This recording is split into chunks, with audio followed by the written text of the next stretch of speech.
Mesdames, Messieurs, bonsoir. Nous sommes le mardi 6 avril 2021. C'est votre programme préféré sur Humanitarian Télévision qui s'invite des chevaux. C'est bien sûr Chantier Politique, votre émission d'enquête, d'analyse, de commentaire de l'actualité politique majeure au Cameroun. C'est un rendez-vous qu'il faut noter dans vos agendas. C'est un rendez-vous que nous avons pris pour vous servir, pour vous donner la vraie, la bonne information, pour la déguster avec vous à la maison. Au sommaire de cette édition, nous parlerons du décès le 3 avril dernier du cardinal Christian Toumi. L'homme de Dieu a rendu la soutane. Alors, question, Christian Toumi serait-il parti avec le secret du dialogue national? Principale interrogation, au moment où le conflit au nord-ouest et au sud-ouest perdure et continue à créer, à causer des morts et des déplacés dans notre pays. En deuxième sujet, nous parlerons de la refonte du code électoral que pour l'opposition, quand on sait qu'il y a quelques jours de cela, au 1er avril, en début du mois en cours, l'opposition menée par 7 leaders s'est réunie ici à Yaoundé pour pencher sur la refonte du code électoral. Alors, que peut réellement cette opposition quand on sait le contexte politique dans notre pays? Et en troisième partie, bien sûr, nous parlerons de l'offre en énergie électrique au Cameroun. Le ministre de l'eau, de l'énergie, Gaston Elundu Essomba, et celui de la communication, René Emmanuel Sadi, était face à la presse le 30 mars dernier pour essayer d'expliquer les coupures intempestives de l'énergie électrique. Alors, sommes-nous en voie de sortie de l'auberge? Voilà la dorsale, voilà le menu de votre programme préféré, mesdames, messieurs. Prenez une bonne position, surtout asseyez-vous confortablement car le débat s'annonce assez alléchant. Prenons une respiration, on se retrouve juste derrière. À tout de suite.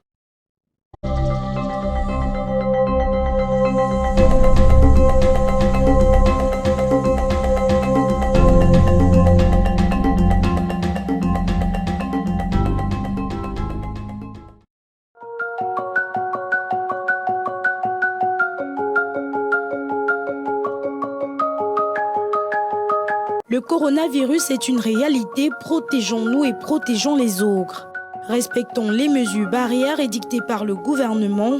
Lavons-nous les mains régulièrement à l'eau coulante et au savon ou à l'aide d'un gel hygroalcoolique. Portons nos masques dans les espaces publics. Respectons la distanciation sociale, barrant ainsi la voie au Covid-19. Ceci est un message de Humanitarian TV.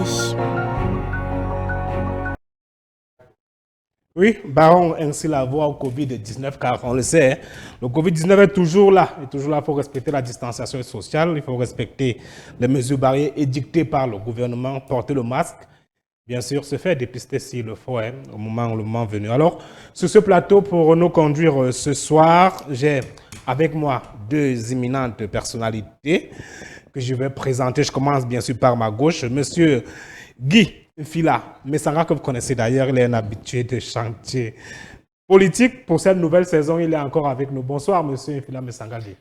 Bonsoir, Monsieur Bilon. Bonsoir à nos millions de téléspectateurs. Toujours au plaisir, n'est-ce pas, d'être des vôtres. Donc, vous avez plusieurs casquettes sociopolitistes, mais vous avez beaucoup plus. Vous êtes là en tant que président du mouvement Kundela, ce fameux mouvement que nous avons hâte à découvrir quand on sait les idéologies que vous prônez dans ce mouvement panafricaniste. Tout à fait. Un mouvement déiste, un mouvement indigène, un mouvement panafricain. D'accord.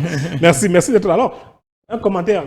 Le Cameroun a enregistré le décès de son deuxième membre du gouvernement en cette année 2021. Après le ministre Adoum Gargoum, qui était aux relations extérieures, chargé du monde islamique. Hier, c'était le secrétaire d'État, celui-là qui a passé plus de 20 ans au ministère de la Santé publique comme secrétaire d'État en charge des épidémies et des pandémies. Et qu'on a, selon un décret que le président de la République a sorti, il a eu droit aux obsèques officielles aujourd'hui du côté de Garoua. Alors, quel commentaire? Bon, à quel sujet? Au sujet du décès de M. Ali Maratou, c'est une grosse perte pour le gouvernement camerounais et pour la nation tout entière. Depuis déjà le début d'année, nous enregistrons, n'est-ce pas, un départ, n'est-ce pas, de plusieurs fortes têtes, n'est-ce pas, pas seulement de notre gouvernement, mais de notre pays. Je crois que nous ne sommes pas les seuls, n'est-ce pas, qui traversons, n'est-ce pas, ces moments douloureux. Vous savez aussi, un pays comme la Côte d'Ivoire n'est-ce pas, a perdu, n'est-ce pas, Avec ce beaucoup fameux poste de Premier ministre. voilà, qui fait problème. Donc, je me dis, c'est dans l'air du temps. C'était des personnes qui avaient déjà atteint, n'est-ce pas, l'âge, n'est-ce pas, où leur destin, n'est-ce pas, les appelait à les servir, n'est-ce pas, de l'autre côté. Donc, nous leur rendons un vibrant hommage et nous espérons pouvoir être à la hauteur, n'est-ce pas, des responsabilités qu'ils ont portées jusqu'ici. Alors, merci. Nous rendons un hommage vibrant à Sa Majesté Tout à fait. Ali Mayatou, qui était également le lamido de Garoua. Tout à fait. De Garoua, du côté de la région du Nord. Il a retrouvé la terre de ses ancêtres ce jour même, du côté de Garoua, avec une très forte présence des membres du gouvernement et du représentant personnel du chef de l'État. Alors, juste en face de vous, Martin Donald Ngané, il est journaliste à la rédaction centrale de Humanitarian Télévision. Bonsoir, monsieur Martin Ngané. Bonsoir Bernard Rodrigue Villon, bonsoir mon cher Guy Fidam Sanga, avec qui on a eu l'occasion de partager plusieurs plateaux. Et surtout bonsoir à vous chers téléspectateurs, que je sais d'ailleurs nombreux à regarder nos programmes sur HTV et encore plus sur l'émission Chantier politique. D'accord, qui a l'honneur aujourd'hui de vous recevoir, quand on sait que vous n'êtes pas trop un habitué de ce plateau, mais peut-être l'habitude va prendre. Hein. Tout à fait. On ne sait jamais, vous essayez de prendre goût. Alors, on va rester sur le même sujet d'accueil. Ali Mayatou, ça en est allé, le ministère de la Santé perd ainsi un homme, je veux dire, une personnalité qui a passé plus de 3 ministres, plus de 4 ministres. Yubin Olangenawono, Mama Fouda, aujourd'hui on a le ministre, le docteur, comment il s'appelle encore, le ministre actuel de la santé, son nom m'échappe, docteur Manaouda Malachi. Alors, c'est une perte colossale pour la santé publique. Une perte colossale, vous l'avez dit Bernard Rodé-Bilong. Il faut dire qu'Ali Mayatou est un haut commis de l'État et qui aura fait véritablement ses preuves dans l'administration camerounaise. Et puis ce poste, c'est un monsieur qui est caractérisé par un travail très appliqué, silencieux, mais très efficace.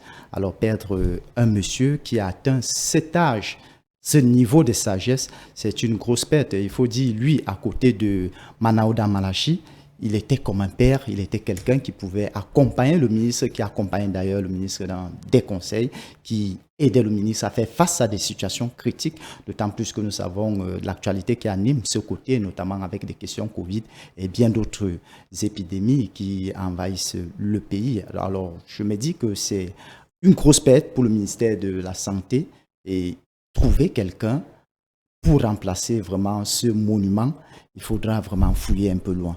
Et encore, je vais adresser mes condoléances à la communauté de Garoua également qui perd son chef, son lamido, lorsque nous savons ce que représentent ces hautes personnalités dans cette partie du pays. On ne peut que souhaiter nos condoléances. Comment nous vivons condoléances à toute la grande communauté de Garoua qui perd ainsi. Vous le disiez tantôt, très discret. N'était pas trop volubile, il ne parlait pas beaucoup, toujours dans l'ombre. Peut-être c'est ce qui a conforté sa durée, sa longévité, même pour dire, à ce poste de secrétaire d'État auprès du ministre de la Santé en charge des épidémies et des pandémies. Mesdames, Messieurs, nos invités répondent donc présents. Nous allons ouvrir directement avec le premier sujet, sans transition. Nous allons ouvrir avec le premier sujet pour parler aussi d'un sujet triste. Le cardinal s'en est allé. Le seul cardinal que le Cameroun comptait jusqu'ici a rendu l'âme un soir du vendredi saint. Je ne vais pas créer un rapprochement, mais vous le voyez déjà, où la communauté chrétienne mondiale célébrait, pour ne pas dire observait, la mort de Jésus-Christ sur la croix. Cette nuit-là, le cardinal s'en est allé. C'est le premier sujet du jour. Mais prenons d'abord ce reportage qui fait le portrait de cet homme d'action, cet homme de Dieu, cet homme qui a marqué la scène politique, même nationale, et le monde religieux. Prenons ce reportage de Mémoli Laetitia, un son juste derrière. Le magistère de l'Église rappelle. Un missionnaire hors pair de par son physique charismatique, sa longévité ecclésiale et ses prises de position. L'homme de Dieu n'observait aucune retenue face aux problèmes qui concernent le Cameroun. Il a été l'un des maillons forts pour la recherche d'une solution pacifique à la crise sociopolitique dans les régions du Nord-Ouest et du Sud-Ouest. Le cardinal Christian Toumi a dénoncé avec la dernière énergie que des revendications, quelles qu'elles soient, en viennent à compromettre l'école, pire, massacrer de tout petits enfants. Fervent défenseur de la cause humaine, il n'a jamais manqué une occasion de dénoncer des cas d'injustice, d'abus ou de corruption. Il a été de ceux qui ont lancé un appel à une alternance au pouvoir par la seule voie des urnes. L'on a encore en mémoire son kidnapping, à l'issue duquel il a invité les sécessionnistes à sortir de la brousse et à déposer les armes. Tout le mérite revient au village Kikaï-Kelaki, dans la région du Nord-Ouest. C'est lui qui a vu venir au monde le 15 octobre 1930 l'enfant prodige. Ordonné prêtre le 17 avril 1966, Christian Weigen Toumi n'a pu accrocher sa soutane qu'à sa mort. Titulaire d'un doctorat en philosophie à l'université de Fribourg en Suisse, il a occupé les postes de recteur, puis évêque en 1980. Enfin, il devient archevêque de Douala le 31 août 1991 jusqu'à sa retraite. Le Cameroun perd à travers sa mort un grand homme de paix, un symbole, son point cardinal. Pour Dieu et pour l'homme. Merci à Laetitia Memoli, stagiaire, qui a réalisé ce portrait. Alors, M. Mfilamesanga, peut-on vraiment dire que le Cameroun a perdu un homme de paix? Sans aucun doute. Le cardinal Christian Toumi, c'est quelqu'un qui, dans l'histoire, n'est-ce pas, de notre pays, aura forcément sa place. C'est-à-dire, s'il y avait un panthéon, aujourd'hui, forcément, nous aurions pu, n'est-ce pas, lui adresser un beau portrait, n'est-ce pas, quelque part. Cependant, une fois maintenant qu'il part, c'est maintenant que les historiens pourront commencer, n'est-ce pas, à s'asseoir pour essayer, n'est-ce pas, de pouvoir répertorier l'héritage qu'il va laisser aux générations futures. Héritage qui pourra être discuté parce que nous sommes sous le coup de l'émotion. Et lorsque nous sommes sous le coup de l'émotion, nous ne pouvons que faire ressortir, n'est-ce pas, l'émotion de ceux qui viennent de perdre un être qui est cher, mais lorsqu'il faudra donc maintenant parler, n'est-ce pas, de ce qu'il laisse à la postérité, nous serons peut-être plus nuancés. Alors, Martin Ganet, je vois que monsieur Mfilamesanga peut-être se prépare encore à dire beaucoup de choses dessus. Alors, quelle est l'image que vous gardez du cardinal Christian Toumi, monsieur Martin Ganet? Je ne l'ai peut-être pas assez connu ou bien connu pendant longtemps, comme certains aînés, mais le peu de temps que j'ai eu à regarder, à observer les sorties de ce monsieur, je garde de lui l'image d'un grand homme, d'un grand prélat, il faut le dire, quelqu'un qui n'avait pas la langue dans sa bouche, parce qu'il faut le dire, pour des questions de paix et de l'intérêt général, il était prêt à indexer n'importe qui. Cela leur a valu, pour certains, qu'il interprétait mal ses messages. L'ont considéré d'ailleurs comme quelqu'un là qui était opposé à un certain pouvoir. Pourtant, ce n'était pas la vérité. Juste que c'est un monsieur qui était prêt à tout donner, à tout sacrifier pour les raisons de paix. Nous avons vu ses sorties dans le cadre de la crise anglophone.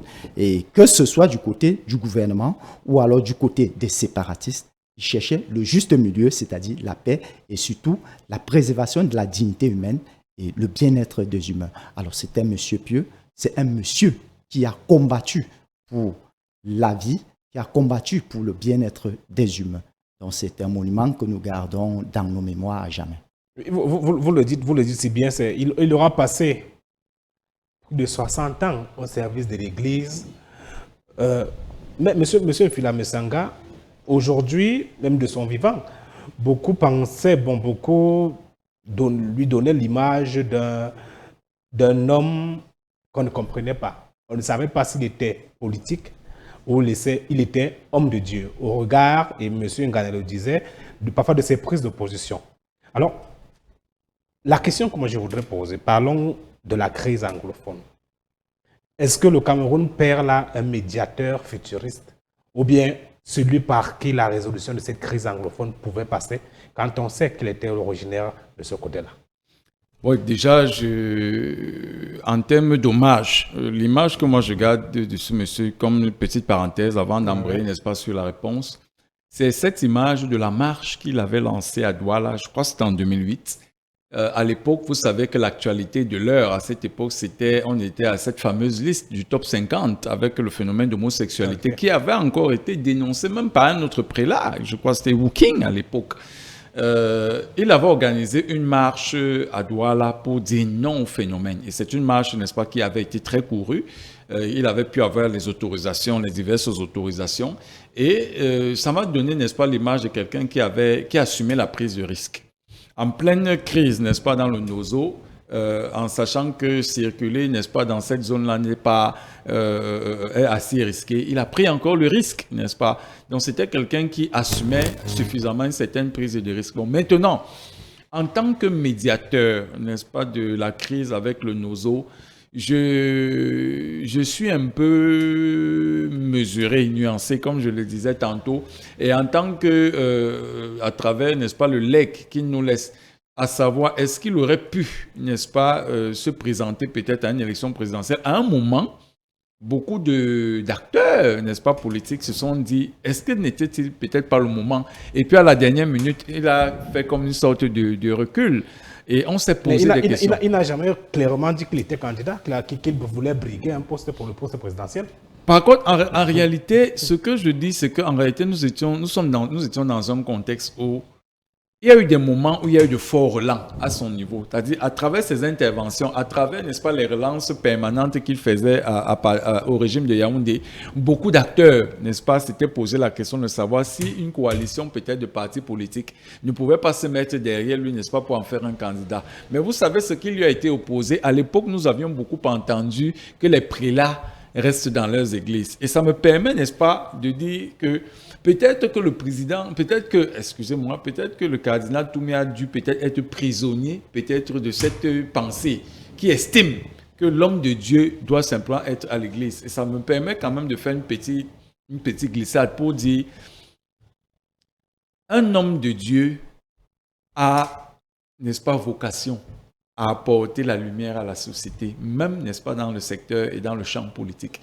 Il n'est pas interdit à un pasteur, à un imam, ou bien même à un prêtre. Encore que lors de la dernière présidentielle, je crois qu'il y avait un candidat pasteur. Voilà, il y avait un candidat pasteur et dans plusieurs autres pays, en Afrique, n'est-ce pas, on a eu, n'est-ce pas, des possibilités. Je pense même que l'un des premiers présidents du Congo, n'est-ce pas, je crois le premier président du Congo était un prêtre. Voilà. Donc du coup, cette vision, n'est-ce pas, sociale, qui estime, n'est-ce pas, que le prélat, n'est-ce pas, doit être confiné, n'est-ce pas, dans les églises, est une vision qui, pour ma part, est une vision réductrice.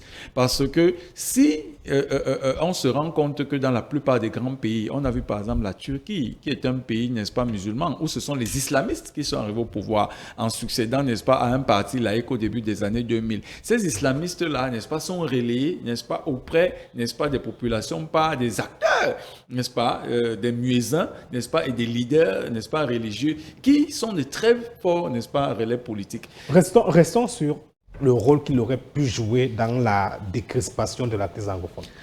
Est-ce que vous estimez qu'il a fait ce qu'il devait faire?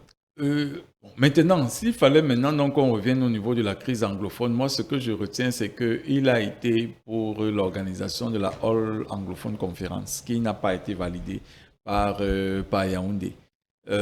Comme je disais encore tantôt, il multipliait, n'est-ce pas, des descentes, n'est-ce pas, sur le terrain pour aller faire des rencontres avec des acteurs, des rencontres informelles. Je pense qu'il a eu à donner sa partition. Mais je pense que la crise, n'est-ce pas, anglophone, au point où elle est arrivée aujourd'hui, je ne pense pas que les actions qu'il aurait pu porter, aussi nombreuses ou aussi volontaristes qu'elles aient pu être, je ne pense pas que sa participation aurait pu, n'est-ce pas, impliquer un changement, n'est-ce pas, de paradigme.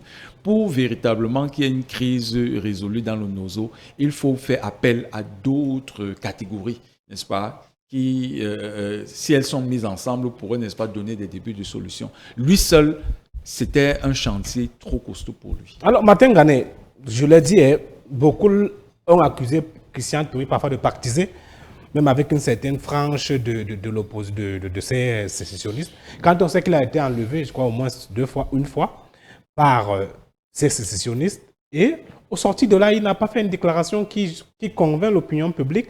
D'aucuns disaient qu'il veut tirer la couverture de son côté, il voudrait faire un retour vers ses frères de l'autre mer, comme on pourra dire, de l'autre rive. D'Outre-Mungu. Donc, est-ce que vraiment pensez-vous que le cardinal aura fait ce qu'il devait faire, ou bien il n'a pas été écouté par le pouvoir de Yaoundé? Il faut d'abord le reconnaître, hein, le cardinal Christian Toumi est un fils du terroir, pour parler des zones anglophones, et qui puisse encore, du haut de son charisme en tant qu'homme d'église, avait une certaine emprise, une certaine influence sur ces cadets de la localité, qui lui devait déjà ce respect en tant qu'aîné d'abord, et en plus homme d'église, quelqu'un qui pouvait avoir un franc-parler, quelqu'un qui pouvait toucher les pouvoirs publics, quelqu'un qui pouvait dire la vérité et qui pourrait justement drainer des solutions dans la résolution de cette crise. Le cardinal Christian Toumi a certes été arrêté, et il a, Dieu seul sait ce qu'il a eu à se dire. Il a été kidnappé. Kidnappé, je veux dire, c'est ça le thème, kidnappé. Dieu seul sait ce qui se dit avec ces séparatistes. Et il faut le dire en tant qu'homme de Dieu, des hommes qui sont habitués à garder des secrets, que ce soit dans le cadre des confessions et bien d'autres.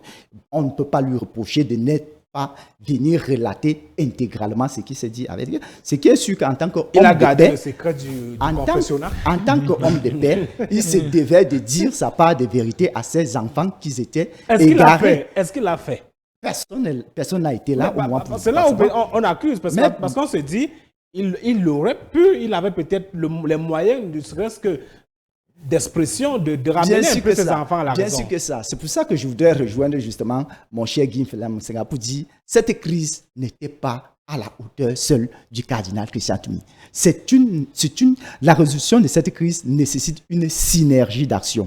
Et il faut dire que lorsqu'on regarde cette zone, il n'est pas le seul aîné charismatique de la zone. Nous avons Ni John Fundi qui devrait également intégrer la zone, qui devrait intégrer ce dialogue. Mais nous avons également les séparatistes on voulait un perso aussi. Disons que, monsieur Ngana, je vais vous relancer. Oui. Mais je ne voudrais pas qu'on compare un peu Ni John Fundi au cardinal. Bon, disons, ce n'est pas une comparaison. Mais Ni John Fundi, c'est un homme politique. Oui. Mais, et ce que ces sécessionnistes ne veulent pas entendre, c'est qu'ils ne veulent pas voir devant eux, ils sont des hommes politiques. Alors, peut-être, on se disait que Christian Toumi, qui est lui un homme de Dieu, un homme de paix, au regard de son charisme, au regard de sa popularité, pouvait, ne serait-ce que faire sortir ses enfants de la brousse. Lorsqu'on parle des revendications, ce sont des revendications politiques. Lorsqu'on demande un État ambazonien, et bien d'autres, ce sont des revendications politiques. On ne saurait les faire en écartant des hommes politiques. Donc, j'estime que Ni John Fundi a réellement son mot à dire dans ce dialogue. Ceux qui pensent qu'il n'a rien à dire, ça veut dire qu'eux-mêmes, ils n'ont aucune idéologie, ils ne revendiquent rien. Par contre, ce sont des bandits et non des gens qui vous parlent, justement. Donc, je pense que Christian Toumi aurait donné sa partition. Mais certainement, il n'a pas été écouté par ceux qui devaient l'accompagner dans cette idéologie. Vous avez justement déjà évoqué cette action qu'il avait demandée, cette rencontre dont il avait sollicité et dont rien n'avait été fait. Tout à fait. Alors, moi, j'estime que le cardinal a joué sa partition.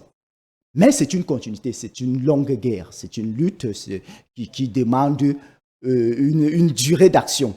Ce n'est pas un truc qui pouvait se résoudre en un clic de doigt. Donc, je pense que chacun fait sa mission, comme l'a dit quelqu'un, et l'accomplit ou l'a trahi. Les autres devront continuer dès lors que le cardinal est parti. Mais ce qui est sûr que les idées qu'il a eu à émettre sont bien là. Si on veut les exploiter, on pourra les exploiter. Et peut-être ça pourra conduire à des pistes de solutions dans la résolution de cette crise. Monsieur Nsibula Mensanga, vous estimez que le pouvoir de Yaoundé a donné à Christian Toumi la place qu'il méritait dans la sortie de cette crise?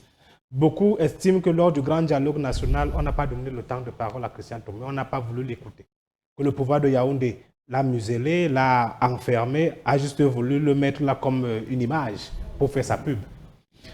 En réalité, pour le pouvoir de Yaoundé, Christian Toumi était un peu comme une sorte de garantie. C'était un peu comme une sorte de caution morale. Et en réalité, des acteurs tels que Christian Toumi, si aujourd'hui je peux dire avec sincérité, et je vais lui dire encore merci d'où il est. Si aujourd'hui on peut dire que le Cameroun encore est une entité qui se veut encore unie, du moins dans l'espace public, c'est grâce à des acteurs comme Christian Toumi. Parce que imaginez un peu, un temps soit peu, que Christian Toumi un jour se soit dit « je suis favorable au sécessionnisme », ça aurait été la catastrophe. Ça aurait été la catastrophe parce que la figure qu'il est, n'est-ce pas, le symbole, n'est-ce pas, que à travers son parcours, à travers ses actions qu'il a eu à formuler, faisait que le fait qu'il se sente à l'aise de venir à Yaoundé, de venir à Douala, de s'implanter en zone francophone et de se revendiquer camerounais, faisait que ça a permis vraiment à ce qu'il n'y ait pas une escalade véritablement de la violence. Cependant, lorsqu'il faut aller même au niveau de sa position, la dernière fois qu'il a été enlevé et qu'il était revenu pour faire le compte rendu, il avait dit que ceux qu'il avait enlevés réclamaient, en fait, il leur avait proposé, n'est-ce pas, une position pour le fédéralisme. En réalité, tout anglophone, vous savez que chez les anglophones, il y a 3 grandes tendances qui se dessinent par rapport à ce conflit. Il y a une extrême minorité, n'est-ce pas, qui participe peut-être au gâteau national politique, qui se revendiquerait, n'est-ce pas, d'un Cameroun décentralisé. Ils sont une minorité. Vous avez une extrême minorité aussi, mais qui a quand même quelque part une certaine sympathie, n'est-ce pas, des anglophones, qui est une minorité qui veut la sécession. Et vous avez donc l'écrasante majorité, n'est-ce pas, des anglophones immodérés. Et la plupart veulent au moins fédéralisme. C'est-à-dire, si vous faites une enquête sincère, que vous demandez aux anglophones véritablement, les plus camerounisants vous diront qu'au moins, n'est-ce pas, nous avons besoin d'un État fédéral. Et c'est ce message-là dont il était porteur. Et c'est à ce niveau-là qu'il n'a pas été écouté, n'est-ce pas, par Yaoundé. Parce que Yaoundé a une position qui est connue, n'est-ce pas, qui est celle, n'est-ce pas, d'un État, n'est-ce pas, décentralisé. Et Yaoundé, en organisant, n'est-ce pas, ce grand débat, vous avez vu qu'après 2019, on n'en a plus parlé. Et on voit les actes aujourd'hui, quelques résolutions de ce grand dialogue continuent à être implémentées. Mais le président, du moins l'initiateur, le maître d'orchestre, n'est-ce pas, de cette vaste mise en scène politique, parce que c'était sur le plan, n'est-ce pas, de la science et de la recherche, ça a été une mise en scène politique. Et l'auteur, n'est-ce pas, le maître d'orchestre, n'est-ce pas, s'est manifesté là en un génie politique. Ça, il faut le dire. C'est-à-dire, il fallait, n'est-ce pas, se donner une certaine caution morale pour fragiliser, n'est-ce pas, ceux qui avaient pris les armes. Et il fallait donc maintenant utiliser donc des cautions, des figures, n'est-ce pas, symboliques, tels que par exemple John Frondi qui a été présent, je crois qu'il était présent, tel que John Frondi, tel que le cardinal Christian Toumi, qui devait être donc, tel que le chief Moukete, n'est-ce pas, qui devait être, étant des personnalités vraiment d'un grand aura, n'est-ce pas, auprès des anglophones, devait, n'est-ce pas, donner la crédibilité, n'est-ce pas, à cet événement. Mais sinon, pour le reste, le cardinal Christian Toumi, comme beaucoup d'autres acteurs, n'est-ce pas, qui peuvent apporter, n'est-ce pas, des solutions, ont toujours été utilisés comme des gadgets par, n'est-ce pas, le pouvoir en place, qui les utilisait quand ils en avaient besoin. C'est pour cela qu'aujourd'hui, lorsque j'entends la plupart de ceux qui viennent pleurer sur la tombe, n'est-ce pas, de Christian Toumi, j'ai presque les larmes aux yeux parce que c'est un festival d'hypocrisie. C'est-à-dire, on parle de quelqu'un, on lui donne beaucoup de louanges, mais de son vivant, n'est-ce pas, on n'a pratiquement jamais utilisé, n'est-ce pas, les fruits de ces résolutions. D'accord. Alors, monsieur Martin Gane, pensez-vous que le Cameroun aura de sitôt un autre cardinal? Bon, pourquoi pas? C'est vrai que... Mais lorsque on perd des hommes, il faudrait bien qu'il y ait d'autres hommes pour les remplacer. Il faudrait que le Vatican assure un peu sa continuité. Et bien sûr que c'est un poste... Le Cameroun et le Vatican entretiennent des relations diplomatiques. Donc, la nomination ou non, n'est-ce pas, d'une nationalité, n'est-ce pas, au poste, n'est-ce pas, de Vatican, est l'objet et doit faire l'objet généralement, n'est-ce pas, d'une action diplomatique qui fait que nous attendons, n'est-ce pas, que l'État, n'est-ce pas, puisse positionner des acteurs. Et maintenant, ça dépend donc des intérêts que les deux acteurs diplomatiques, n'est-ce pas, ont. D'accord, nous allons prendre un dernier angle sur ce sujet. Parlons toujours de Christian Toumi, mais je n'ai pas voulu qu'on mette l'image là à l'écran. Nous avons vu des images, certaines images circuler dans les réseaux sociaux montrant la dépouille du cardinal Christian Toumi couché dans un lit d'hôpital, dans un certain centre de santé. L'image a choqué. Quel commentaire, M. Philam Mesanga? Voilà, c'est une image qui a suffisamment circulé comme ça sur la toile. Elle fait partie, n'est-ce pas, d'un ensemble, n'est-ce pas, d'images que nous avons souvent eu à voir circuler et qui présentent, pour la plupart, certains de nos dirigeants dans des postures qui ne sont pas toujours plaisantes, n'est-ce pas, à décrire ici. Mais sinon, d'après ce que l'on sait, d'après les faits, n'est-ce pas, ce serait l'infirmière, n'est-ce pas, et je crois le médecin qui se sont occupés de lui, n'est-ce pas, dans les derniers instants, qui auraient pu faire circuler cela pour, n'est-ce pas, peut-être donner une preuve, n'est-ce pas, de vie. En fait, une preuve peut-être qu'ils ont été les derniers, peut-être à... Est-ce que la déclaration seule de l'Église catholique n'aurait pas suffi pour convaincre les populations, les Camerounais, que le cardinal est décédé? Est-ce qu'il fallait jusqu'à aller montrer le cadavre de Christian Toumi, être touché? C'était quand même le cardinal, par n'importe comment, présenté aux yeux du monde. Je suis d'accord que le fait, et moi, vous savez, cette infirmière a prétendu qu'elle voulait prouver à son mari que elle était effectivement à son lieu de service et que son mari pouvait en douter, n'est-ce pas? Écoutez, il faut savoir, aujourd'hui, nous sommes à l'ère, n'est-ce pas, des réseaux sociaux, on est à l'ère d'une communication, n'est-ce pas, qui va vite. Et à chaque fois que l'on est quelque part, on a toujours envie, n'est-ce pas, de garder des temps forts. Est-ce que ce n'est pas une utilisation irresponsable des réseaux sociaux? Bon, maintenant, vous, par exemple, moi, on m'a confisqué mon téléphone, n'est-ce pas, à l'entrée, n'est-ce pas, de la prison, n'est-ce pas, de Konyengi. Vous savez ce qui se passe? Je suis en communication avec un ami qui est au Canada et je suis en train de lui dire, je suis à la prison de Konyengi, je suis venu rendre visite à un ami. Et puis, je t'envoie dans les photos pour te prouver que... Donc, vous voyez, c'est-à-dire...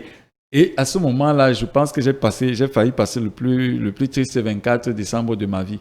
Donc, je peux peut-être me mettre à la place peut-être de cette personne qui, n'est-ce pas, à l'ère, n'est-ce pas, des réseaux sociaux, a voulu, n'est-ce pas, être dans le move. C'est-à-dire avoir une image peut-être qui lui permet d'avoir une certaine exclusivité et avoir, n'est-ce pas, la capacité de pouvoir la distribuer sur les réseaux sociaux.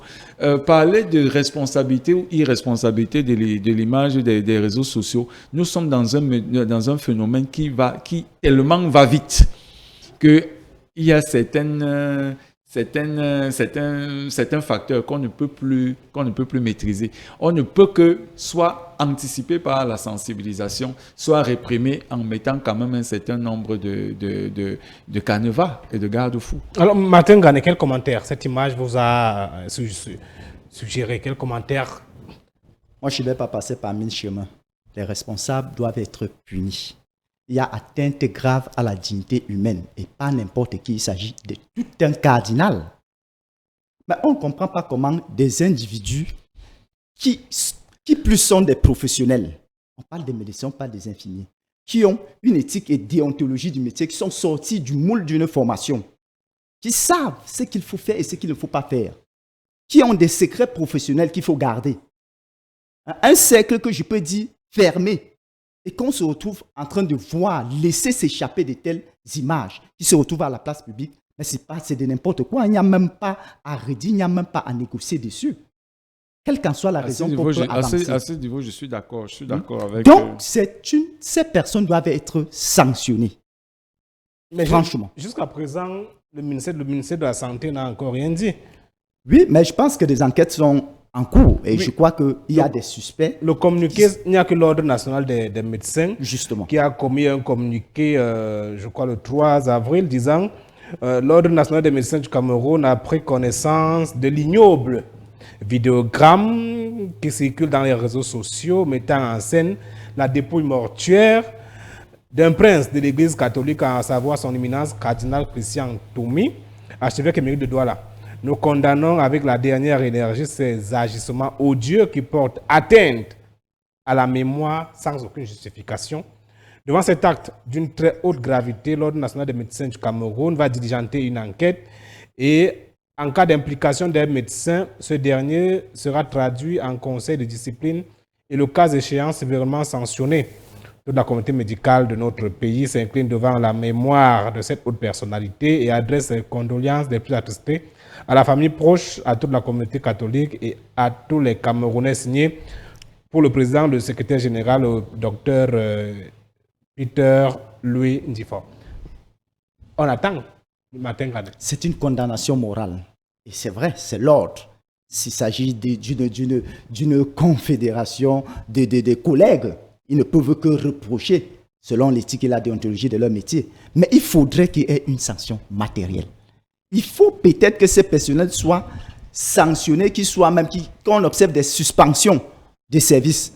Parce qu'il faut le dire, c'est un phénomène qui prend de l'ampleur. On est dans les réseaux sociaux, on trouve des dépouilles, des cadavres, des gens qui sont morts, et puis on peut se dire que bon, ce sont des enfants ou des gens qui sont peu outillés, qui se livrent à de tels scénarios. Mais quelqu'un qui est sorti d'une formation à qui on a appris qu'il faut protéger la dignité humaine, là, il n'y a pas vraiment à négocier. D'accord, merci. Merci, nous attendons la réaction du ministère de la Santé publique et peut-être aussi des autres autorités compétentes et la suite de l'enquête que va diligenter l'Ordre national des médecins du Cameroun. Nous allons prendre une légère transition et on se retrouve derrière pour la deuxième thématique de ce soir.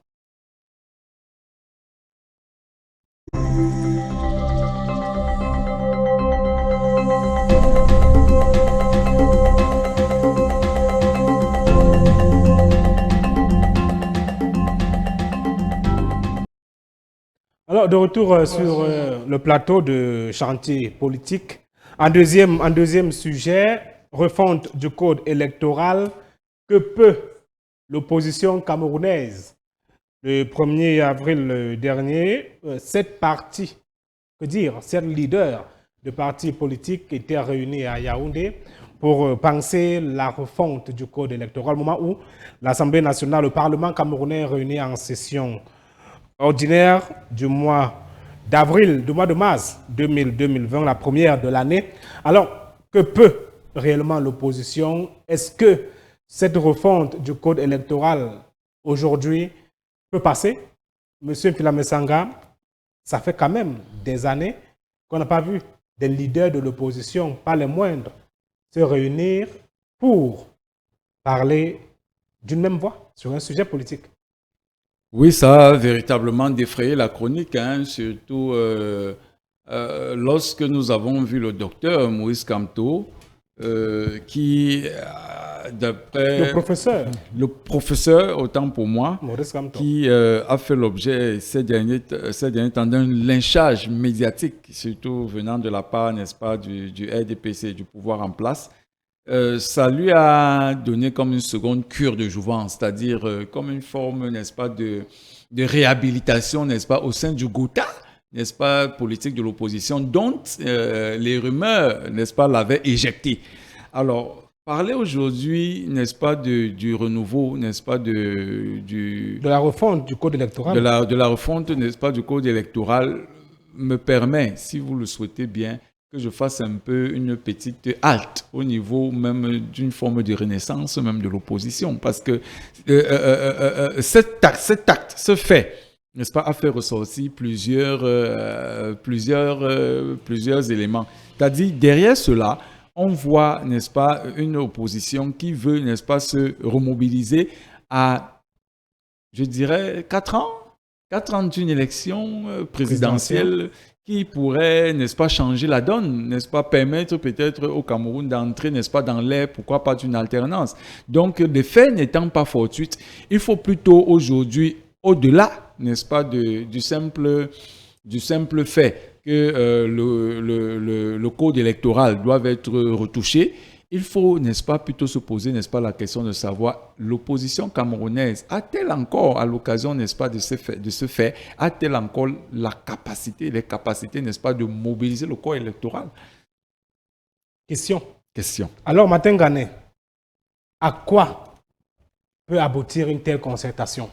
On a vu Maurice Kamto, on a vu Madame le maire de Fumban, Tomaïnou Ndamjoya, on a vu l'honorable Cabral Libi, on a vu l'honorable Joshua aussi, on a vu des leaders, des figures de l'opposition. Est-ce que cette concertation peut vraiment accoucher de quelque chose de sérieux? Je ne voulais pas dire qu'elle pourrait accoucher d'une souris, mais il faut quand même dire que lorsqu'on regarde des figures qui sont unies en cette synergie d'action, on interroge quand même la véracité ou alors le caractère sincère des uns et des autres. Déjà que certains sont soupçonnés d'être de connivence avec un certain pouvoir en place et qui constituerait dans cette synergie simplement ce qu'on appelle des chevaux de Troie, c'est-à-dire des écrans transparents, juste pour laisser ce qui est dit à l'interne se retrouver de l'autre côté. Alors dès lors, on pourrait se dire que c'est une action qui pourrait être vouée à l'échec. Mais déjà d'abord, il faut commencer par encourager cette volonté, parce qu'il n'est pas facile pour des leaders d'accepter s'asseoir autour d'une table et pouvoir réfléchir, converger vers le même sens. Ça, c'est déjà quelque chose. Mais maintenant, le problème se posera. Qui sera la tête des listes?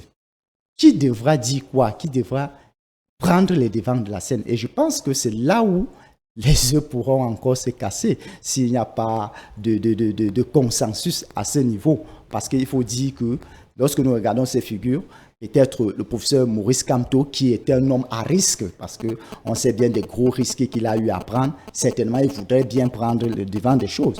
Nous avons un autre Cabral Libi, qui est vraiment un jeune assez dynamique, qui a fait ses preuves selon sa conception à lui, qui voudrait également implémenter quelque chose. Je suis aussi où Madame Njoya n'est pas des moindres. Alors, j'ai dit, c'est là où le problème se posera. Mais déjà, il faut saluer cette action et tout en leur accordant le bénéfice d'une certaine crédibilité. Il faut juste que, en tout cas, laissons voir. D'accord, M. Filasanga le disait tout à l'heure, c'est quand même, on va dire peut-être c'est un événement, hein, une réunion qui intervient à quelques années déjà, quelques années avant la tenue de la prochaine élection présidentielle. Mais la question qu'on voudrait se poser, M. Filasanga, est-ce que ça a des chances de prospérer?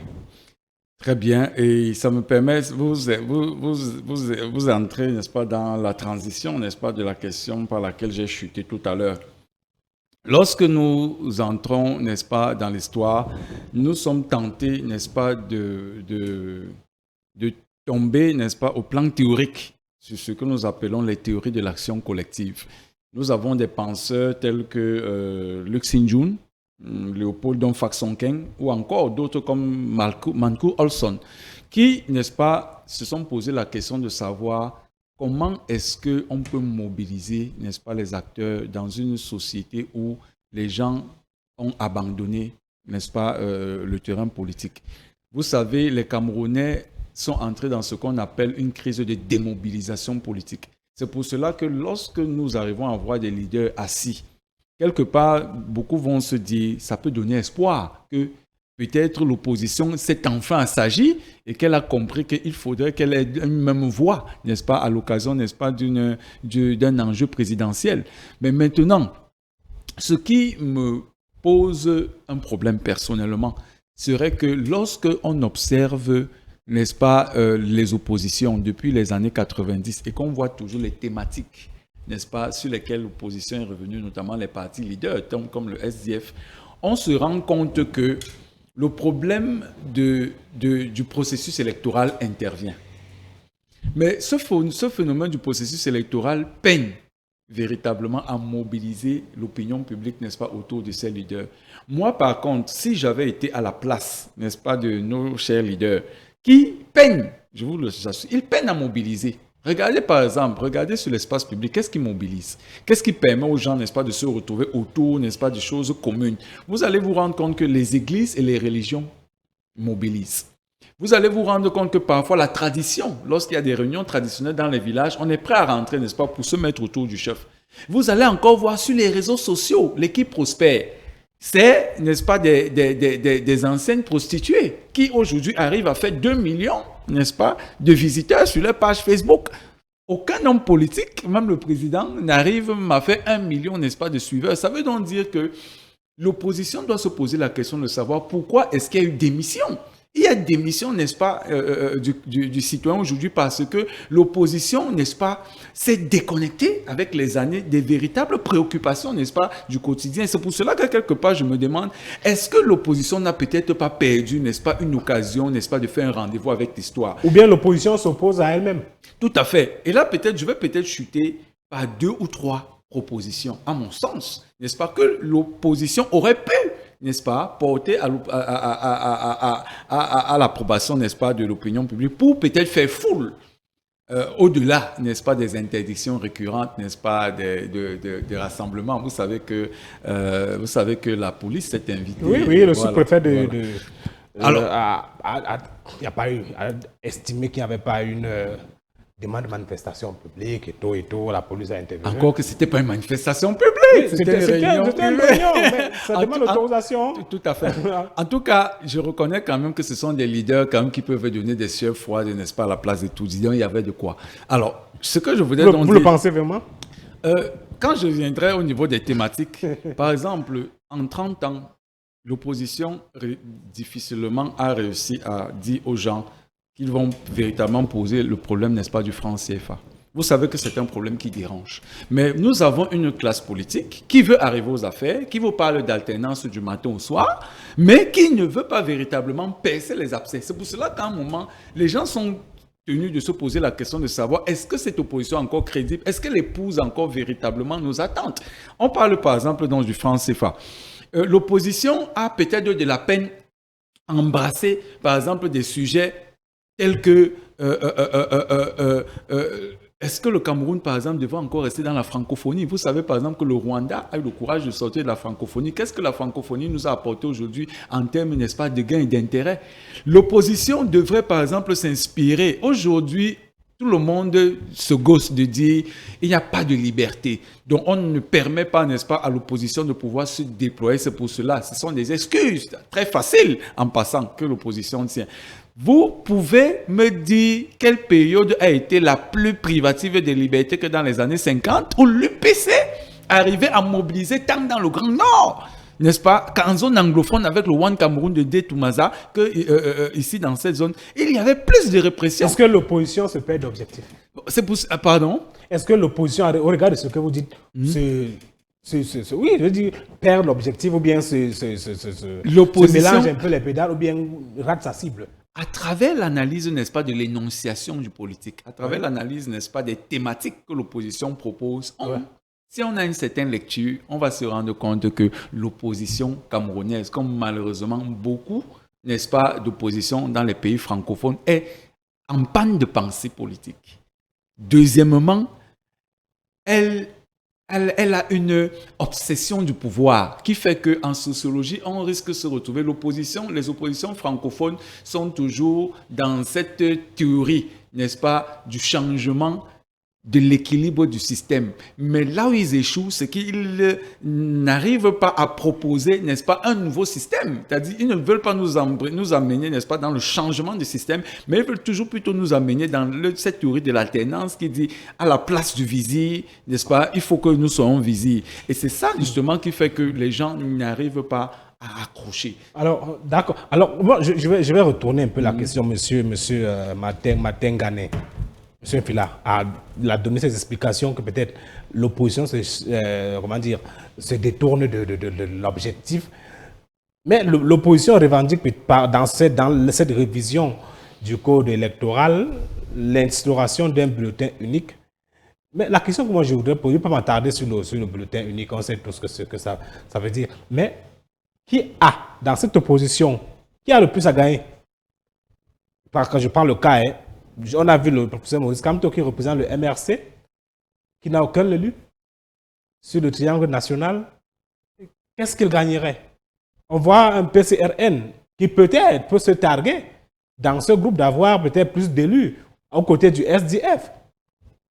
Alors, qui a le plus à gagner et qui a le plus à perdre dans cette pseudo, moi je permettais l'expression, coalition de l'opposition? Pour l'instant, tout le monde voudrait gagner. Ça, il faut le dire, parce qu'il faut dire que tous ces membres qui se sont mis en synergie sont d'abord des responsables des partis politiques. Ouais. Peut-être ils sont encore ensemble parce qu'ils ils ont un seul objectif, c'est-à-dire l'instauration peut-être d'un bulletin unique et bien d'autres. Mais lorsqu'il faudra maintenant se repartir, lorsqu'il faudra accorder des parts, c'est là où peut-être le débat viendra. Mais il faut dire, c'est là où les uns et les autres feront jouer certainement leur charisme.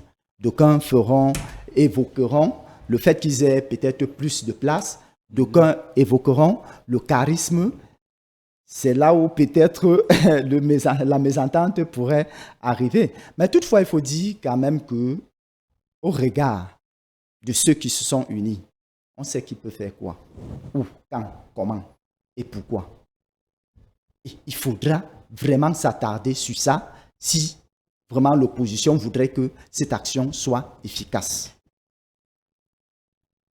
J'ai peur parce que lorsque je regarde, je me suis amusé à lire certains posts sur Facebook et autres.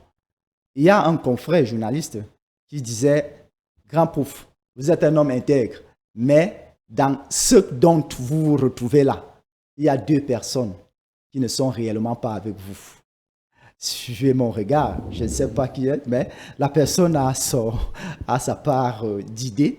Et il faut dire, c'est ça. Il faut dire même que déjà les Camerounais même se méfient de ce jeu, de cette mascarade à la limite qu'on pourrait dire.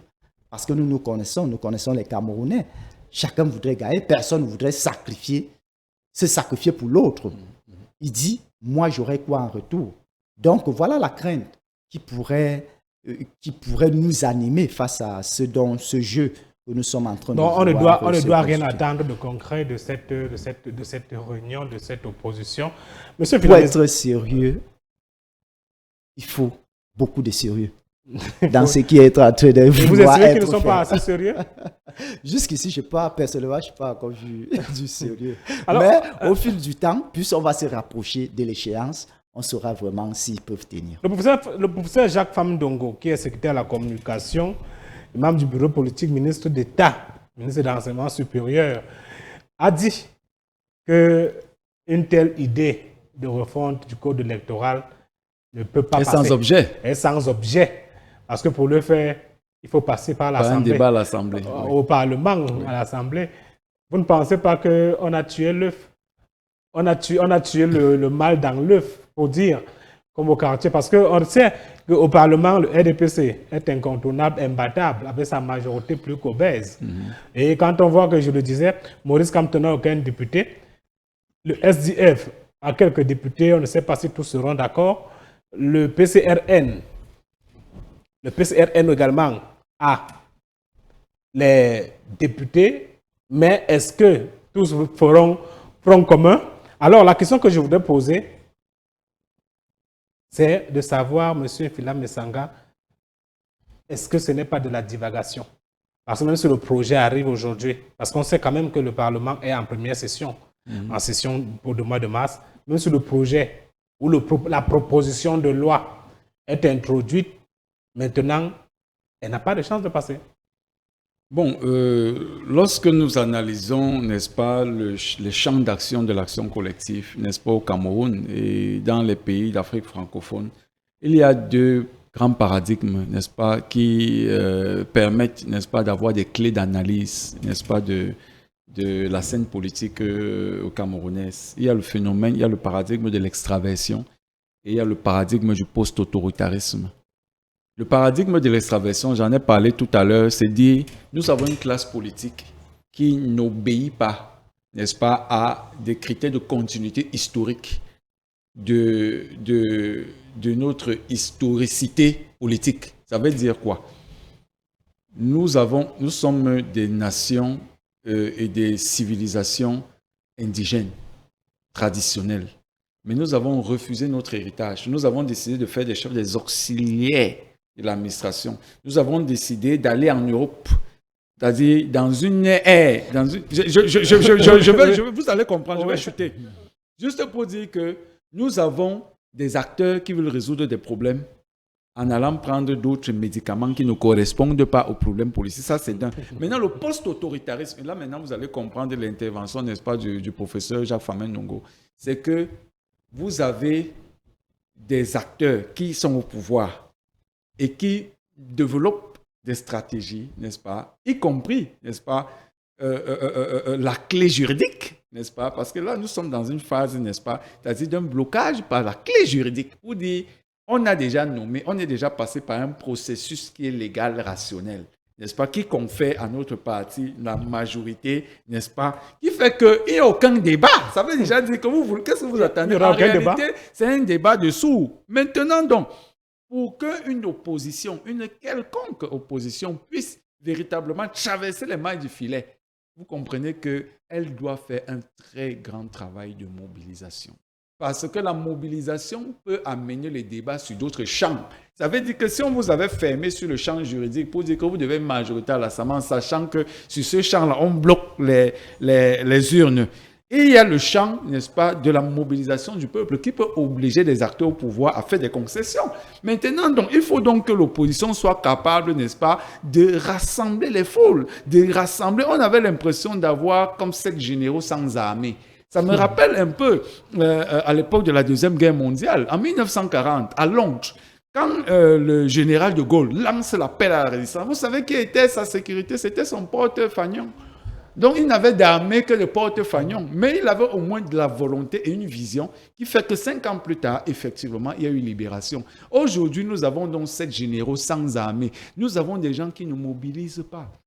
Nous avons des partis qui n'ont pratiquement pas. Vous vous rendez compte qu'un président comme Cabral Libye se fait voler sa victoire par les propres membres de son parti. Par ses propres conseillers municipaux. Voilà, par ses propres conseillers municipaux. Donc, vous comprenez déjà que il y a un problème. La société camerounaise est arrivée à une phase où elle ne croit plus en rien. Les gens ne croient plus en rien. Et quand vous ne croyez plus en rien, c'est le matériel, c'est l'immédiateté. C'est un matérialisme sauvage, n'est-ce pas, qui se caractérise. Et c'est ça, justement, qui est le contexte, n'est-ce pas, politique actuel, où les gens ne croient plus en rien. Maintenant, les gens ont besoin, en politique, la politique fonctionne comme la religion. Les gens ont besoin d'avoir un sens. Les gens ont besoin que vous leur donniez un sens. Quand vous leur donnez maintenant un sens, vous pouvez donc maintenant fabriquer des gens prêts à mourir pour vous, prêts à mourir pour une cause. Mais si déjà vous n'avez pas fabriqué un sens, mais que vous venez vous limiter à des questions d'ordre électoral, vous comprenez donc que l'opposition aura tué, n'est-ce pas, le poussin dans l'œuf. Moi, je convaincrais, si l'opposition, ils ont dit, ils ont un secrétariat technique et ils s'ouvrent, ils sont ouverts, n'est-ce pas, à toute contribution. Moi, je crois déjà que c'est une preuve de bonne foi. Oui, ils appellent les leaders. Ils appellent, voilà, ça c'est une première fois. C'est une première fois véritablement qu'elle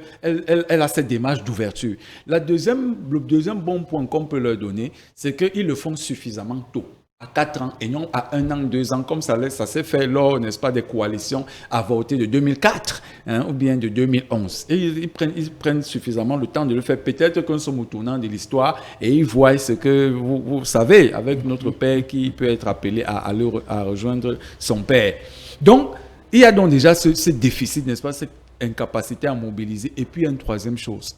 Vous savez, le RDPC gagne au nord. Le RDPC fait le plein de ses voix au nord. Le nord est une sphère féodale. Au nord, vous obéissez au chef ou vous mourrez. Ça veut déjà dire que là-bas, c'est une autre civilisation. Donc, du coup, le RDP sait que même si on organise des élections entre guillemets transparentes, il suffit qu'avec les 5 grands lamibés, n'est-ce pas, qui peuplent le Grand Nord et qui ont le soutien total, n'est-ce pas, du président, même si vous avez Yaoundé Douala là, ils sont capables, n'est-ce pas, au nord, n'est-ce pas, de faire la différence. Du coup, l'opposition doit être capable d'avoir une couverture sur le territoire national, en partant du fait que certains opérateurs politiques ont une emprise au nord. Par exemple, le PCRN, avec le président du PCRN, qui est l'ancien président qui est originaire du Grand Nord, doit faire un travail de former pour, n'est-ce pas, aller au porte-à-porte auprès des populations. C'est-à-dire qu'il doit avoir un travail, une sorte de coalition, n'est-ce pas, des intérêts et de prise en charge, n'est-ce pas, de tout le territoire national, n'est-ce pas. Ce qu'un seul parti ne peut malheureusement pas faire parce qu'il y a un problème de moins. Donc, du coup, premièrement, il faut d'abord, sur le plan idéologique, une même vision. Deuxièmement, sur le plan stratégique, qu'on puisse reconnaître quel qui a plus de puissance que tel. Et si on a un parti comme le parti de Camto, qui a la capacité de mobiliser 15% du corps électoral, il faudrait donc que le problème de leadership se résolve entre eux. Troisièmement, il y aura donc le problème de la prise du territoire, c'est-à-dire le contrôle du territoire à travers une répartition stratégique des points d'implantation. C'est ces équations-là qui, si... Donc, c'est une entreprise, je vais dire ça comme ça. C'est une véritable entreprise. Qui doit s'inscrire dans la durée. Qui doit s'inscrire dans la durée, qui doit mobiliser, n'est-ce pas, des opérateurs intellectuels, n'est-ce pas, très pertinents, mais aussi, n'est-ce pas, des acteurs stratégiques. Et qui doit aussi mettre de côté, monsieur Ngané le disait, les intérêts égoïstes. Tout à fait, Parce c'est que pour ça ça- que ça- j'ai parlé du leadership. ça ne C'est-à-dire que manquera dans le pas. leadership, oui, il faut qu'on sache reconnaître sa place. Parce que place. c'est ce qui nous voudrait. Moi, je me rappelle, moi, j'ai voté aux élections présidentielles de 2004 et j'avais été très séduit, n'est-ce pas, à l'époque de cette coalition, n'est-ce pas, de l'opposition, où il y avait le candidat de l'UDC à l'époque et le candidat du SDF, et on se disait qui devait être le leader. Mais c'est à la dernière minute, on ne sait pas ce qui s'est passé. Comment vous pouvez avoir une coalition Entre et puis Ndam Joya vous et- demandez que ce soit Ndam Joya Une qui a un dame- poids politique qui est un Moindre. poids plume face à un poids moyen comme SDF. Comme le SDF. Vous voyez, donc, à un moment, on se demande si c'était pas une tentative plutôt de sabotage, n'est-ce pas, de quelque chose qui avait donné espoir aux Camerounais. Monsieur Ngané, on pourra dire, je n'ose pas croire qu'on va dire, ça a fait une bonne photo pour la presse. Une excellente photo. Et ça risque de s'arrêter à la bonne photo. On peut pas le dire d'emblée. On peut pas le dire d'emblée. Tout ce que nous souhaitons, c'est que cette initiative puisse porter ses fruits. Ses fruits. Donc, nous leur souhaitons bonne chance. D'accord, que ça aille au-delà de la photo devant la presse. Oui, un dernier mot. Un dernier mot, je vais vous choquer. Je ne souhaite pas vous choquer, mais je risque peut-être vous choquer. Je ne suis pas démocrate. C'est-à-dire, c'est presque une hérésie de le dire, n'est-ce pas, dans un contexte où le mot démocratie est déjà tellement entré, n'est-ce pas, dans nos mœurs. Mais je ne suis pas démocrate au sens où les Occidentaux, n'est-ce pas, sont venus nous l'imposer. Regardez dans nos pays africains. Vous vous rendez compte que vous, quand vous allez dans votre village, est-ce que votre chef peut supporter, n'est-ce pas, avoir une certaine contestation, même parmi les notables? Mais comment se fait-il que nous voulons avoir des institutions nationales qui ne sont pas conformes à nos institutions traditionnelles, où on parle de père en fils? Mais vous voulez avoir un pouvoir national où vous avez de la confrontation. Qu'est-ce que ça crée? Ça crée du désordre. Et lorsque ça crée du désordre, c'est propice, n'est-ce pas, à ce que des forces exogènes, n'est-ce pas, viennent toujours créer, n'est-ce pas, de l'instabilité. Moi, je suis pour, n'est-ce pas, une profonde kundélisation du pouvoir. Ça veut dire que nous puissions revenir. Moi, je vois par exemple les élections peut-être de 2025, de 2030, où nous n'aurions plus de partis politiques, mais nous aurions plutôt un mouvement national, à l'intérieur duquel, n'est-ce pas, les tendances pourraient avoir une certaine visibilité. Parce que nos pays africains qui se construisent ont fortement besoin, n'est-ce pas, de stabilité. Et c'est la stabilité qui nous manque aujourd'hui. D'accord. Je pense que monsieur Philamé Sanga, vous avez une doctrine à enseigner aux écoles et la kundélisation. Peut-être nous aurons le temps de... Nous avons un ouvrage pour 2022, Dieu voulant. D'accord, monsieur Martin Ngané achètera certainement. Parce que, alors, nous allons sortir de cette deuxième dorsale pour prendre la troisième sans transition. Hein. Nous allons aller directement avec ce dernier sujet. Les coupures intempestives de l'énergie électrique au Cameroun et plus précisément, je le prends le cas de Yaoundé, ont poussé le ministre de l'Eau et de l'Énergie, accompagné du ministre de la Communication, René Emmanuel Sadi, a donné un point de presse la semaine dernière, ici à Yaoundé, au terme de ce point de presse. Il y a beaucoup de révélations ont été faites. Et je vous propose ce reportage signé André Bela et Juste Douanla qui était de ce côté-là. Après, on se retrouve pour le débrief. Suite au délestage électrique à redondance dans la société, le ministre de l'Eau et de l'Énergie du Cameroun, Gaston Elundu Essomba, monte au créneau pour éclairer l'opinion publique. Au cours de cette communication gouvernementale conjointe MINCOM-MINE, de nombreuses raisons justifient l'instabilité électrique observée depuis un certain temps. Du fait de la forte croissance démographique, certains équipements de transport et de distribution d'électricité sont aujourd'hui surchargés. Certains transformateurs sont sollicités au-delà de leur capacité de fonctionnement. C'est également le cas lorsque les opérateurs procèdent au remplacement des poteaux bois pourris par des poteaux en béton ou alors lors des travaux de maintenance sur les lignes de transport. L'abattage par des particuliers des arbres se retrouvant hors des corridors des lignes de transport et de distribution constitue également une cause de délestage. Face aux désagréments observés ces derniers temps, l'État a inscrit aux différents maillons de la chaîne de production de l'énergie des tâches colossales, À l'opérateur Eneo, en ce qui concerne la distribution de l'énergie, il devra renforcer ses équipes d'intervention lors d'incidents, réduire les délais d'intervention, accélérer le processus de renforcement des poteaux bois en poteaux béton, nettoyer systématiquement au bulldozer les emprises des lignes envahies par la végétation et de renforcer l'offre de production de 20 MW supplémentaires dans le réseau interconnecté Nord avant le 12 avril. Quant à la Sonatrel, il a été instruit de finaliser sans délai l'abattage de tous les arbres hors corridor qui pourraient dans leur chute endommager les lignes de transport d'électricité. Par conséquent, elle doit être assistée par les autorités administratives pour négocier avec les populations riveraines. Au vu de cela, l'État rassure sans délai que la césure électrique sera un triste souvenir. Mon département ministériel et les opérateurs du secteur de l'électricité continueront de travailler pour que la situation actuelle soit bientôt un triste souvenir. Mais seulement, du discours à l'échange avec la presse, d'aucune issue n'est survenue l'interrogation, encore moins la réponse à la problématique de la surfacturation de l'énergie électrique chez les consommateurs, nonobstant les jours obscurs. Une autre situation qui nécessite à coup sûr plus d'éclaircies de la part de l'opérateur, et Eneo certainement. Merci à André Bela et à Juste Douanla pour ce compte rendu de cette communication gouvernementale sur l'offre en énergie électrique au Cameroun. Alors, M. Filamesanga, je commence par vous. Le ministre Gaston Elundu Somba, vous l'avez suivi, a donné plusieurs raisons qui causent, qui amènent à ces coupures intempestives de l'énergie électrique. Il a parlé notamment de la croissance démographique, du remplacement des poteaux bois en poteaux béton et des abattages des arbres par certaines populations. Est-ce que ces raisons-là suffisent à expliquer cette situation, selon vous? Bon, au regard, n'est-ce pas, de cette intervention, j'ai été très inquiet, n'est-ce pas, de la situation, n'est-ce pas, pour l'avenir. Vous savez, le Cameroun est à quelques mois, n'est-ce pas, d'une échéance internationale, n'est-ce pas, d'une très haute intensité, qui va demander, n'est-ce pas, la mobilisation de tout ce qu'on peut avoir en termes, n'est-ce pas, de production énergétique. C'est la Coupe d'Afrique des Nations qui, pour la première fois, sera portée de 16 à 24 équipes, avec tout ce que vous pouvez imaginer en termes de logistique. On a parlé même d'Internet où on s'atteindrait à avoir, n'est-ce pas, la 4G parce qu'il y aura, n'est-ce pas, un flux de communication qui fera qu'on ne pourra pas se permettre d'avoir, par exemple, une bande passante, n'est-ce pas, de médiocre qualité.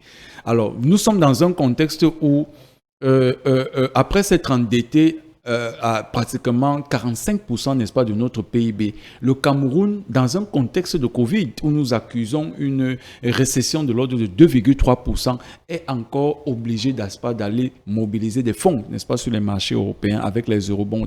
Pourquoi? Parce que la plupart, n'est-ce pas, des chantiers, n'est-ce pas, énergétiques qui, n'est-ce pas, étaient annoncés pour soutenir, n'est-ce pas, la croissance, n'est-ce pas, de la production industrielle, ne sont pas achevés. Les chantiers ne sont pas achevés, les chantiers ne sont pas livrés.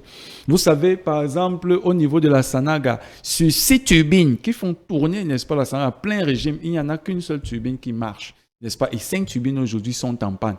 Vous avez, par exemple, à Mékin, le barrage de Mékin, où vous avez des turbines qui ont explosé parce qu'elles étaient d'occasion. Donc, vous vous rendez compte que nous sommes véritablement dans un contexte où lorsque un ministre vient parler de l'accroissement de la population, mais on se demande pourquoi il est ministre.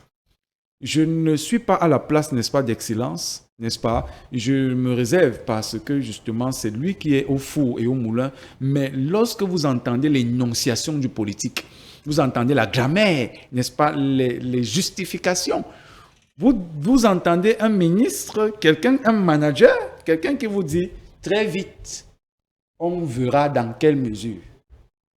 Vous avez là, n'est-ce pas, une énonciation, n'est-ce pas, d'irresponsabilité. Vous savez, lorsque vous êtes manager, vous avez un timing. Vous annoncez aux gens des délais.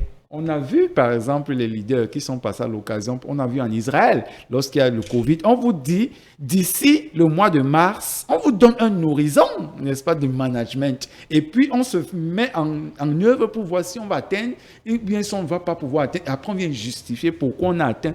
C'est comme cela, n'est-ce pas, que les règles du management moderne fonctionnent. Mais vous avez encore des gens qui dirigent 25 millions de Camerounais, Mais qui viennent vous dire, on verra, qui viennent vous justifier que la croissance de la population, on a quand même, n'est-ce pas, fait un recensement de la population il y a plusieurs années, et on a des projections. Donc ça veut déjà dire que si un leader, un manager, même au niveau du simple discours, n'arrive pas à avoir les mots-clés, n'est-ce pas, qui sont attendus d'un manager, ça ne sert à rien qu'il soit ministre.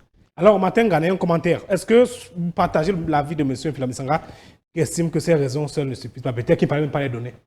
Je partage partiellement son avis. Et comme lui, j'ai été également écœuré d'apprendre que le fait de la forte croissance démographique, autant pour moi, fait partie des causes qui créent ces délestages énergétiques. Vraiment, c'est pour un consommateur, un Camerounais qui pense qu'il est dans un état où il devrait jouir de ses droits.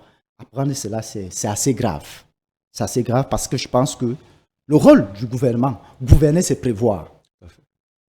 Par conséquent, ce sont des choses qui avaient déjà été projetées. Et lorsque nous observons, nous voyons bien des barrages hydroélectriques qui ont été construits. Le barrage de Lompanga, Mekim et bien d'autres. Il y a Natigal qui est également en chantier. C'est justement pour anticiper déjà sur cette croissance énergétique, sur la croissance même industrielle et bien d'autres.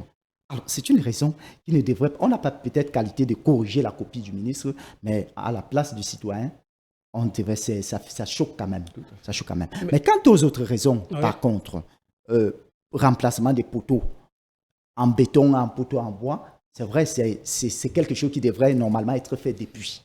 Si c'est aujourd'hui qu'il faut venir commencer par là, vraiment, on a accusé beaucoup de retard. Mais on admet, si déjà, cela pourra permettre que d'ici à des années à venir, qu'on n'ait plus ces problèmes. Un problème comme l'abattage des arbres, peut-être encore, on peut accepter. C'est dire que des populations dans des zones rurales se livrent à des activités sans tenir compte de certains risques. Et ça crée des handicaps aux sociétés, notamment la Sonatrach qui est chargée du transport électrique, lorsqu'il y a rupture des câbles. Ça encore, c'est vrai. Mais vraiment, le consommateur, le citoyen, voudrait jouir de ses droits. Et lorsqu'un citoyen se retrouve en train de dormir 2, 3 jours, 4 jours dans l'obscurité, sans explication, se plaindre. D'autant plus que lorsque les factures des néos viennent à la fin du mois, ça ne tient pas compte. Ça ne souffre d'aucun délai. Ça souffre d'aucun délai. Donc, c'est assez mais au-delà de ces justificatifs, bien de ces raisons, est-ce qu'on ne peut pas donner raison aussi au gouvernement quand il parle des abattages des arbres par des individus sur des lignes hors corridor, quand on sait que du 30 au 31, presque toute la région du centre était dans le noir à cause, et dans un communiqué commis par le directeur général de la Sonatrach, il s'est avéré que cette situation a été causée par un sabotage des lignes. Et il y a encore, je crois le week-end dernier, on a arrêté un individu du côté de Yaoundé 3e ou Yaoundé 5e qui détenait avec lui les câbles du courant électrique et qu'il s'apprêtait à aller vendre. Est-ce que ces actes aussi ne peuvent pas favoriser des délestages, parfois à une durée imprévisible? Nous tombons encore une fois de plus, n'est-ce pas, dans l'irresponsabilité gouvernementale. Comment ça, M. Mezanga? Parce que vous voulez donc nous dire ici, à Mondo Vision, que c'est quelques trafiquants, n'est-ce pas, qui coupent les poteaux de bois pour aller les trafiquer, qui causent véritablement, nous savons pratiquement 2 à 3 grandes raisons qui, jusqu'à aujourd'hui, depuis des années, donnaient déjà à penser qu'aujourd'hui, on allait toujours être dans le délestage. Vous savez que à dehors, n'est-ce pas, de l'offre énergétique, qui, même avec les barrages de Lompanga et autres, ne pourront même pas satisfaire véritablement les besoins. On parle de 70% de capacité de couverture avec les barrages qui ne sont pas encore opérationnels. Donc, première des causes. Deuxième des causes, vous avez toujours cette irresponsabilité gouvernementale qui veut toujours se dédouaner de ses propres responsabilités. Mais est-ce que ce n'est pas une réalité, surtout l'abattage de ces arbres? Bon, par exemple, quand on voit l'image là, c'est forestiers, ou bien excusez l'expression, ces villageois qui abattent des arbres sur des lignes hors corridor, donc là où le courant électrique, le courant passe, sans tenir compte qu'en abattant cet arbre, ça peut tomber sur le fil et pénaliser toute une ville ou bien tout un village. Est-ce que ce n'est pas une réalité? Il faut savoir que l'incivisme est une réalité, n'est-ce pas, de toujours. Il y a toujours des actes inciviques. Cela, nous ne pouvons pas. Mais les actes inciviques, n'est-ce pas, ne peuvent pas expliquer, n'est-ce pas, de manière pertinente. Vous comprenez un peu dans les situations. Mais ça peut faire partie, n'est-ce pas? des Ça peut explications. faire partie. Encore que l'incivisme même est la conséquence d'une démission gouvernementale. Donc, je m'en veux pour exemple. Lorsque vous avez moi je prends le cas d'Odja. Vous avez un poteau qui s'écroule, qui menace la sécurité, n'est-ce pas, des gens qui passent en route, c'est-à-dire un poteau qui incline, qui atteint une inclination de peut-être 30 à 60 degrés et qui à tout moment peut causer, n'est-ce pas, une mort d'homme. Parce qu'il y a des véhicules qui... Vous avez des courants, des fils de courant qui, n'est-ce pas, sont à une position où un camion qui passe pourrait, n'est-ce pas, tirer. Vous voyez un peu. Ça fait 3 jours, 4 jours, 5 jours, 1 semaine, 2 semaines, alors qu'il y a un gouvernement, alors qu'il y a une agence, n'est-ce pas, de régulation du secteur de l'électricité. Vous voyez donc maintenant que de tels actes, n'est-ce pas, de nonchalance, de tels actes de négligence, vous voulez donc maintenant que vous allez accuser d'incivisme un citoyen qui est en train de passer, qui est peut-être en retard pour une livraison, et peut-être le fait de passer, il renverse peut-être un fil. Il ne va peut-être pas s'arrêter, on va peut-être le condamner, mais ce n'est pas de sa faute si, n'est-ce pas, la position que le fil a est dans une position... Il y a une certaine négligence. Il y a une négligence d'abord de l'État qui entraîne aussi la négligence, n'est-ce pas, du citoyen. Bon, maintenant, pour aussi chuter, dans d'autres pays qui se respectent, on est déjà... C'est pour ça que je continue de dire, notre gouvernement est dans un échec de la pensée. Vous comprenez un peu. Dans d'autres pays, on parle désormais des câbles souterrains. Vous n'avez plus de situations, vous voyez les câbles pendent. C'est même dangereux parce qu'il suffit que n'importe quel terroriste vienne poser un acte, n'est-ce pas, un acte de sabotage pour mettre en danger, n'est-ce pas, des dizaines de vies. Vous avez des trucs souterrains ailleurs, ça se fait, n'est-ce pas, où il y a des câbles souterrains qui font que non seulement on a une ville qui est propre, n'est-ce pas, et qui est dénudée, n'est-ce pas, d'un certain nombre. Vous arrivez, vous voyez des fils n'importe comment. Et au vu aussi donc du gouvernement, parce que c'est à ce niveau-là que le gouvernement devait commencer à faire un travail, n'est-ce pas, de prévention.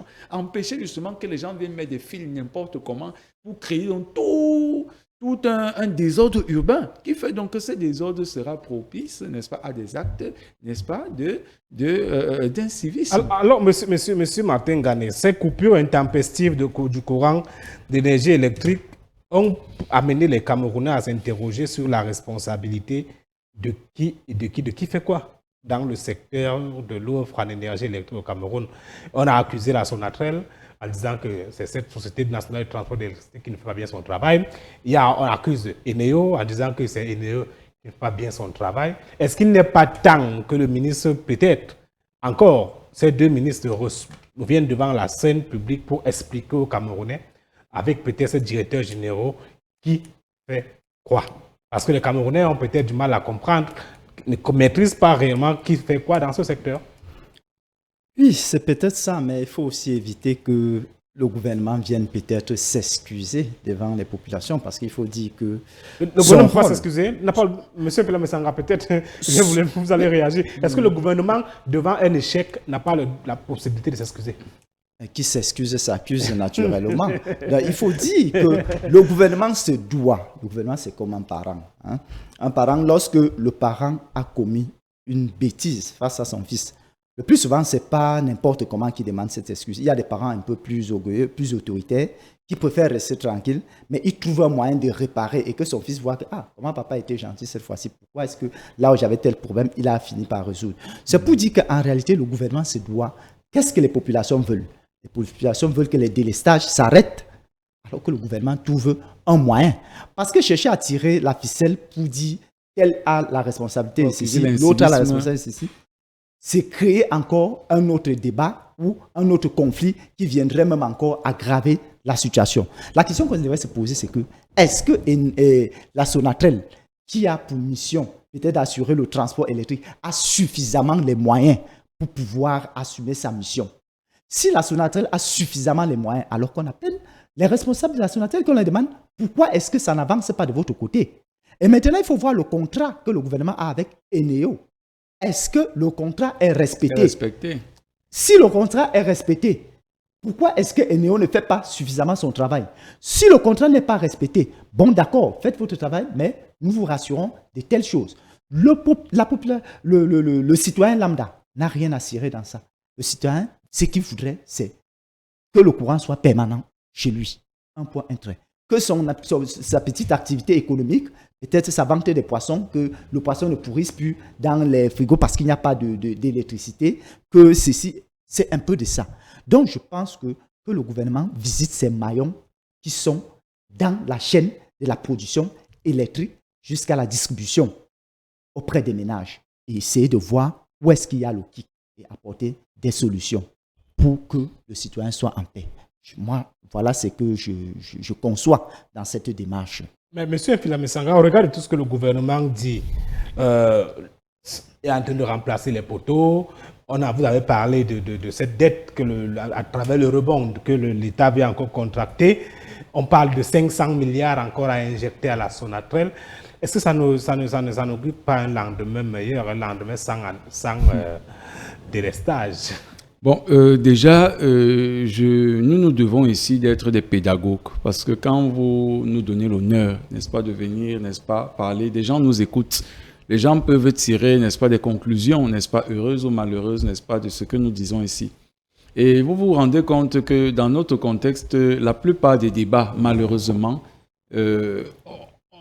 beaucoup de gens, il y a certaines personnes qui m'ont dit, je ne regarde plus les débats parce que j'ai l'impression que les Camerounais que nous sommes devenus sont des bavards qui passent le temps, n'est-ce pas, à donner des leçons alors qu'ils ne peuvent pas assumer certaines responsabilités. Ou bien à se chamailler sur les plateaux. Mais à la fin, on n'en tire rien puisque depuis 30 ans, on ne fait que bavarder parce qu'on nous a donné l'illusion qu'on peut maintenant venir insulter même le chef de l'État. Mais en fin de compte, les conditions, n'est-ce pas, au quotidien, n'est-ce pas, ne s'améliorent pas. Pour répondre maintenant à votre question, pour vouloir donc être ce pédagogue, n'est-ce pas, qui reconnaît que n'étant pas ministre, n'est-ce pas, la complexité, n'est-ce pas, de la gestion politique, n'est-ce pas, de la gestion des politiques publiques fait qu'il y a des réalités peut-être auxquelles nous ne sommes pas confrontés. Cependant, lorsque vous dites que avec les 500 milliards, moi, l'analyse que je suis en train plutôt de faire est une analyse qui m'inquiète. Ces 500 milliards que nous sommes allés emprunter apparaissent dans un contexte où il y a plusieurs chantiers qui n'ont pas encore livré. Le chantier de la route Yaoundé-Douala, l'autoroute Yaoundé-Douala, et même la dorsale de Simalène, là. Voilà. Vous avez les barrages. Vous parlez de Mékin. Le barrage de Mékin, allez faire une enquête, vous allez vous rendre compte qu'il y a de sérieux problèmes là-bas.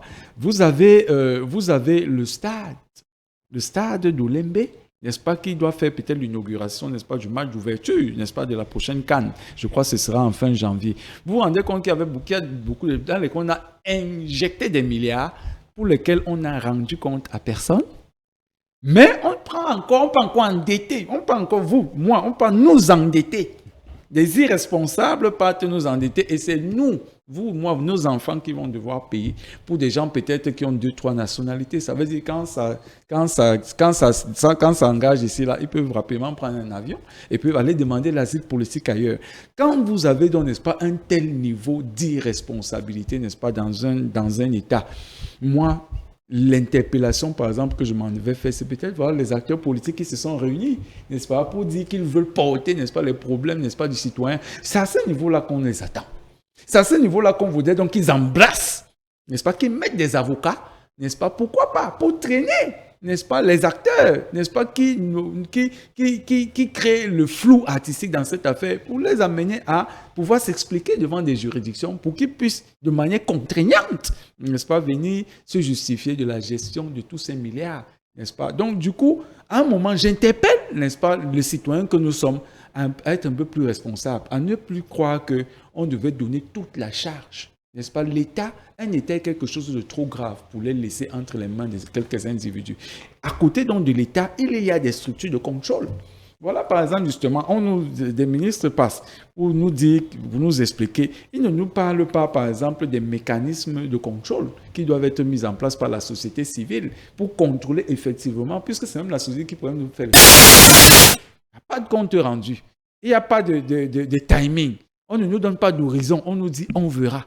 Donc, quand on est donc dans ce vaste flou, il faut donc maintenant nous interpeller donc maintenant les acteurs de l'opposition, la société civile et même nous-mêmes à prendre nos responsabilités, à amener les gens à savoir que la reddition des comptes doit être une culture, n'est-ce pas, dans la gouvernance en Afrique.